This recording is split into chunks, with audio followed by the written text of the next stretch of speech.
Какво мислиш за Антония Петрова? Видео въпрос, една минута. Аз съм така.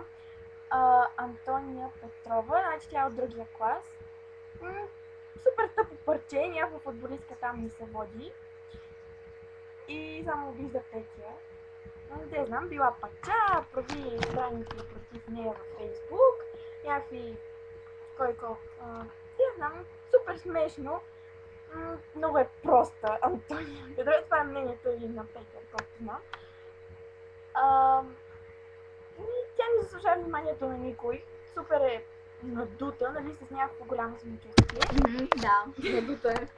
Определено. С някакво голямо самочувствие, тя ми се прави на важна. Не бе, на голямата футболистка. Да. Оскуба си веждите. Нека рабила, не да. Добре, и какво това? Давай. Нищо, да знам, много ми е смешно. Антония Майна, това е някакво мъжко момиче.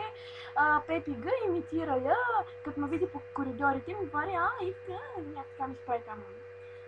И се получава. Смешно парче. Да, и много е зле. Какво друго мога да кажа?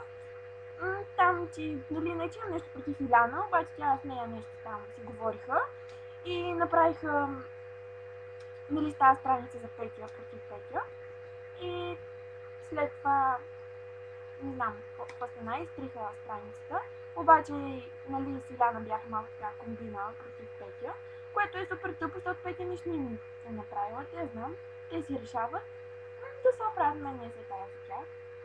Особено за Антония, защото Антония не заслужава вниманието на никой, особено на Петя, защото не че нещо, обаче нито я познава, супер, зависи просто, защото Антония някакво такова мъжко момиче, не знам.